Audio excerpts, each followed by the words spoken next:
ಸ್ನೇಹಿತರೆ, ಟೆಕ್ನೋಡಿ ಯೂಟ್ಯೂಬ್ ಚಾನಲ್ಗೆ ಸ್ವಾಗತ. ನಾನು ಇವತ್ತು ನಿಮಗೆ ಬೇಸಿಕ್ ಸಾಫ್ಟ್ವೇರ್ನ ಈ ಕಂಪ್ಯೂಟರ್ಗೆ ಯಾವ ಥರ ಇನ್ಸ್ಟಾಲೇಷನ್ ಮಾಡೋದು ಅನ್ನೋದನ್ನು ತಿಳಿಸ್ಕೊಡ್ತೀನಿ. ಇವಾಗ ನಾನು ನನ್ನ ಲಾಸ್ಟ್ ವೀಡಿಯೋದಲ್ಲಿ ಒಂದು ಕಂಪ್ಯೂಟರ್ಗೆ ಬೇಸಿಕ್ಕಾಗಿ ಅಂದರೆ ಒಂದು ವಿಂಡೋಸ್ ಇನ್ಸ್ಟಾಲೇಷನ್ ಮಾಡೋದು ಯಾವ ಥರ ಅಂತ ಹೇಳ್ಕೊಟ್ಟಿದ್ದೆ. ಅದಾದಮೇಲೆ ಬೇಸಿಕ್ ವಿಂಡೋಸ್ ಏನಿರುತ್ತೆ ಅದರಲ್ಲಿ ಈಗ ನಾನು ಹೇಳ್ತಕ್ಕಂಥ ಬೇಸಿಕ್ ಸಾಫ್ಟ್ವೇರ್ಸ್ ಇರೋದಿಲ್ಲ.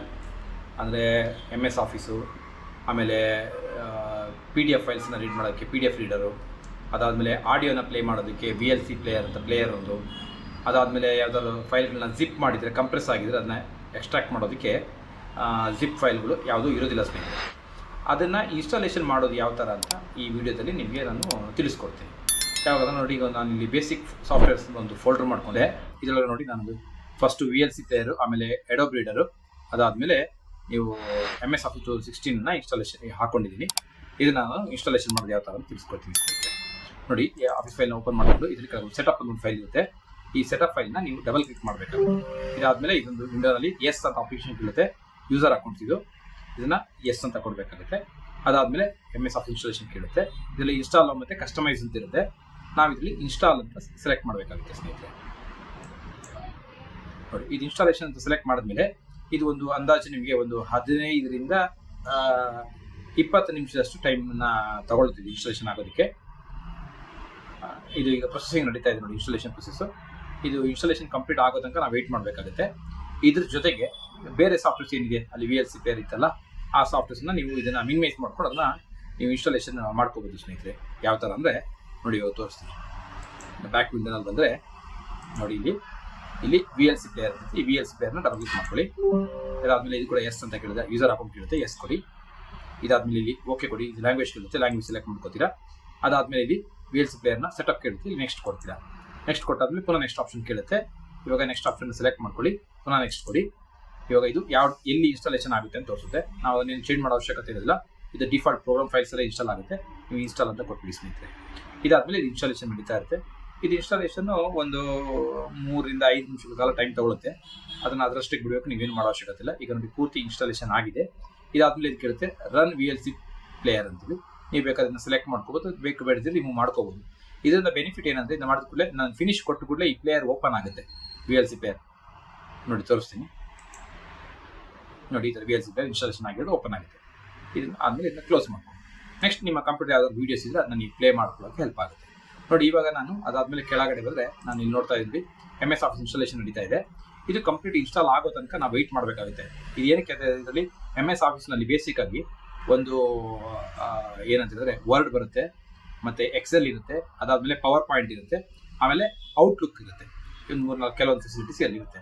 ಇದನ್ನು ನಾವು ಇನ್ಸ್ಟಾಲ್ ಮಾಡ್ಕೋಬೇಕು. ಈಗ ಔಟ್ಲುಕ್ ಅಂತ ಹೇಳಿದ್ರೆ, ಈಗ ಮೇಲ್ಸ್ನ ನೀವು ಆಫ್ಲೈನಲ್ಲಿ ಯೂಸ್ ಮಾಡೋದಕ್ಕೆ ಔಟ್ಲುಕ್ನ ಯೂಸ್ ಮಾಡ್ತೀರಾ. ಮತ್ತು ವರ್ಡ್ ಎಕ್ಸೆಲ್ ನಿಮ್ಗೆ ಆಲ್ರೆಡಿ ಗೊತ್ತಿರುತ್ತೆ. ದೆನ್ ಪವರ್ ಪಾಯಿಂಟ್ ಕೂಡ ನೀವು ಯೂಸ್ ಮಾಡ್ತಾ ಇರ್ತೀರಾ. ಇವೆಲ್ಲ ಏನಾಗುತ್ತೆ ಅಂದರೆ, ಈ ಕಂಪ್ಯೂಟರಿಂದ ನಮ್ಮ ಈಗ ಡಿಫಾಲ್ಟ್ ಬೋರ್ಡಲ್ಲಿ ಇದಕ್ಕೆ ಇನ್ಸ್ಟಾಲೇಷನ್ ಆಗ್ತಾ ಇದೆ. ಇದು ಕಂಪ್ಲೀಟ್ ಇನ್ಸ್ಟಾಲೇಷನ್ ಪೂರ್ತಿ ಮುಗಿದ ಮೇಲೆ ನೀವು ನೆಕ್ಸ್ಟ್ PDF ನ ಇನ್ಸ್ಟಾಲೇಷನ್ ಮಾಡಬೇಕಾಗುತ್ತೆ. ಯಾಕಂದರೆ ಇದನ್ನು ಇನ್ಸ್ಟಾಲೇಷನ್ ಮಾಡೋ ಟೈಮ್ನಲ್ಲಿ ನೀವು ಯಾವುದೇ ಕಾರಣಕ್ಕೆ PDF ರೀಡರ್ನ ಅಥವಾ ಬೇರೆ ಯಾವುದೋ ಅಪ್ಲಿಕೇಶನ್ ಇನ್ಸ್ಟಾಲೇಷನ್ ಮಾಡೋ ಥರ ಇಲ್ಲ. ಇದು VLC ಪ್ಲೇಯರ್ ಅಂದ್ಬಿಟ್ಟು ಬೇರೆ ಯಾವ್ದು ಇನ್ಸ್ಟಾಲೇಷನ್ ಮಾಡಿದ್ರು ಕೂಡ ನಿಮಗೆ ಅದು ಎರರ್ ಬರುತ್ತೆ ಸ್ನೇಹಿತರೆ. ಇದು ನೋಡಿ, ಇನ್ಸ್ಟಾಲೇಷನ್ ಆಯ್ತು. ಈಗ ಫೈನಲೈಸಿಂಗ್ ಇನ್ಸ್ಟಾಲೇಷನ್ ಅಂತ ತೋರಿಸ್ತಾ ಇದೆ. ಇದು ಪೂರ್ತಿ ಫಿನಿಶ್ ಆದಮೇಲೆ ಕ್ಲೋಸ್ ಅಂತ ಕೊಡಿ. ಕ್ಲೋಸ್ ಅಂತ ಕೊಟ್ಟಾದ್ಮೇಲೆ ಇದು ಅಪ್ಲಿಕೇಶನ್ ಕ್ಲೋಸ್ ಆಯಿತು. ಇದನ್ನ ಪುನಃ ಮಿನಿಮೈಸ್ ಮಾಡ್ಕೊಳ್ಳಿ. ಇವಾಗ ನೀವು ಇಲ್ಲಿ ಏನು ಮಾಡಿ, ಈಗ ಪುನಃ ಎಕ್ಸೆಲ್ ಶೀಟ್ನ ಓಪನ್ ಮಾಡಿ. ನೋಡಿ, ಫಸ್ಟ್ ಓಪನ್ ಮಾಡಿ ನೋಡ್ಕೊಳ್ಳಿ. R ಅಂತ ಟೈಪ್ ನಾನು ಟೈಪ್ ಮಾಡ್ತಾ ಇದ್ದೀನಿ. EXCEL ಅಂತ ಟೈಪ್ ಮಾಡ್ತೀನಿ. ಇದನ್ನು ಓಪನ್ ಮಾಡಿ. ಇದು ಓಪನ್ ಆದಮೇಲೆ ಈಗ ಅಪ್ಲಿಕೇಶನ್ ಓಪನ್ ಆಗುತ್ತೆ. ಇದು ಓಪನ್ ಆದಮೇಲೆ ಏನು ಮಾಡ್ತೀರಾ, ಈಗ ನಾರ್ಮಲ್ ಇದನ್ನು ಡಬಲ್ ಕ್ಲಿಕ್ ಮಾಡ್ತೀರಾ. ಇದು ನಾರ್ಮಲ್ ಆಗಿ ಏನಾಗ್ತದೆ, ನಿಮ್ಮ ಕಂಪ್ಯೂಟರ್ಲಿ ಡೆಸ್ಕ್ಟಾಪಲ್ಲಿ ಅಥವಾ ಬೇರೆ ಯಾವುದೇ ಅಂದರೆ ನಿಮಗೆ ಕೈ ಸಿಗುವಂಥ ಈಸಿ ಜಾಗದಲ್ಲಿ ಇದು ವರ್ಡ್, ಎಕ್ಸೆಲ್, ಪವರ್ ಪಾಯಿಂಟ್ ಇರೋದಿಲ್ಲ. ಇದಕ್ಕೆ ನೋಡಿ, ನೀವು ಇದರ ಫೈಲ್ ಓಪನ್ ಮಾಡಿಬಿಟ್ಟು ರೈಟ್ ಕೆಳಗಡೆ ಬಂದುಬಿಟ್ಟು ಎಕ್ಸೆಲ್ನ ರೈಟ್ ಕ್ಲಿಕ್ ಮಾಡಿ ನೀವು ಇದನ್ನ ಪಿನ್ ಪ್ರೋಗ್ರಾಮ್ ಟಾಸ್ಕ್ ಬಾರ್ ಅಂತ ಮಾಡಿ ಇಟ್ಕೋಬೇಕು. ಅವಾಗ ಏನಾಗುತ್ತೆ, ನಿಮ್ಗೆ ಎನಿ ಟೈಮ್ ನಿಮಗೆ ಇಲ್ಲೇ ಕಾಣಿಸ್ತಾ ಇರುತ್ತೆ ಕೆಳಗಡೆ, ಈ ಟಾಸ್ಕ್ ಬಾರ್ನಲ್ಲೇ ಇದಿರುತ್ತೆ ಸ್ನೇಹಿತರೆ. ಇದಾದಮೇಲೆ ಇದನ್ನ ಕ್ಲೋಸ್ ಮಾಡ್ಕೋಬೋದು. ಇದಾದಮೇಲೆ ಸೇಮ್ ಇದೇ ಥರ ಇನ್ನೊಂದು ನಿಮಗೆ ಇದು ವರ್ಡ್ ಬೇಕಾಗುತ್ತೆ. ವರ್ಡನ್ನು ಅಷ್ಟೇ ನೋಡಿ, ನಾನು ಟೈಪ್ ಮಾಡ್ತಾ ಇದ್ದೀನಿ. ಇನ್ ವರ್ಡ್ ಅಂತ ಟೈಪ್ ಮಾಡೋದಾಯ್ತು. ರನ್ ಕಮಾಂಡಲ್ಲಿ ಇದನ್ನು ಓಪನ್ ಮಾಡಿ. ಇದು ಕೂಡ ನಿಮ್ಗೆ ಏನಾಗುತ್ತೆ, ಇದನ್ನು ಡಬಲ್ ಕ್ಲಿಕ್ ಮಾಡ್ತೀರಾ. ಇದನ್ನು ಕೂಡ ಇಲ್ಲಿ ನಿಮ್ಮ ಕೆಳಗಡೆ ಟಾಸ್ಕ್ ಬಾರ್ನಲ್ಲಿ ಪಿನ್ ಪ್ರೋಗ್ರಾಮ್ ಟಾಸ್ಕ್ ಬಾರ್ ಅಂತ ಮಾಡಬೇಕಾಗುತ್ತೆ. ಇದನ್ನ ಕ್ಲೋಸ್ ಮಾಡ್ಕೊಂಡು ಇಲ್ಲೇ ಇರುತ್ತೆ. ಸೇಮ್ ಇದೇ ಥರ ನೆಕ್ಸ್ಟ್ ಏನು ಬೇಕಾಗುತ್ತೆ, ನಿಮ್ಮ ಪವರ್ ಪಾಯಿಂಟ್. ಈ ಪವರ್ ಪಾಯಿಂಟ್ ಕೂಡ ಅಷ್ಟೇ ನೀವು ಇಲ್ಲಿ ಓಪನ್ ಮಾಡ್ಕೋಬೇಕಾಗುತ್ತೆ. ಇದಾದಮೇಲೆ ಇದನ್ನು ಕೂಡ ನೀವು ಇಲ್ಲಿ ನಿಮ್ಮ ಟಾಸ್ಕ್ ಬಾರ್ನಲ್ಲಿ ಪಿನ್ ಮಾಡಬೇಕಾಗುತ್ತೆ ಸ್ನೇಹಿತರೆ. ಇದೆಲ್ಲ ಆದಮೇಲೆ ನಿಮ್ಗೆ ಏನಾಯಿತು, ನಿಮ್ಮ ವರ್ಡ್, ಎಕ್ಸೆಲ್, ಪವರ್ ಪಾಯಿಂಟ್ ಇವು ನಿಮಗೆ ಡಿಫಾಲ್ಟ್ ಆಗಿ ಇನ್ಸ್ಟಾಲೇಷನ್ ಆಗಿದೆ ಮತ್ತು ಇಲ್ಲಿ ಓಪನ್ ಮಾಡೋದಕ್ಕೆ ಸಿಗುತ್ತೆ ಸ್ನೇಹಿತರೆ. ಇದಾದಮೇಲೆ ಇವಾಗ ನಾವು ಇನ್ಸ್ಟಾಲ್ ಮಾಡಬೇಕಾಗಿರೋದು ಪಿ ಡಿ ಎಫ್ ಇನ್ಸ್ಟಾಲೇಷನ್. ಅಂದರೆ PDF ನಾವು ಇನ್ಸ್ಟಾಲೇಷನ್ ಮಾಡಿಲ್ಲ ಇಲ್ಲಿ ತನಕ. ಯಾವ್ದಾದ್ರು ನಿಮ್ಗೆ ಒಂದು PDF ಫೈಲ್ ಕಳಿಸಿದ್ರೆ ಅದನ್ನ ರೀಡ್ ಮಾಡೋದಕ್ಕೆ ಇದು ಬೇಕಾಗುತ್ತೆ.